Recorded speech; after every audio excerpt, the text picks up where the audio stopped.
Tired of dying before you even get to fire a shot in Frontline Breakthrough 16? Let's fix that. First, prioritize resource gathering. Lumber, steel, and oil are your lifeblood. Get your production buildings up and running immediately. Don't neglect them. Keep upgrading them as you level up. Next, train soldiers. A strong defense starts with numbers. Build a barracks and start churning out basic infantry. Don't worry about fancy units yet, just get bodies on the ground. Now, fortify your base. Walls, turrets, and bunkers will buy you precious time. Place them strategically to cover choke points and protect your resource buildings. Overlap their fields of fire. Upgrade your command center. This unlocks better units, abilities, and research options.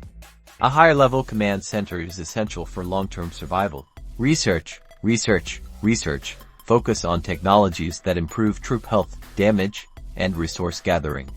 A well-researched army is a powerful army. Finally, scout the map. Knowing your enemy's positions and resources is crucial for planning your attacks and defenses.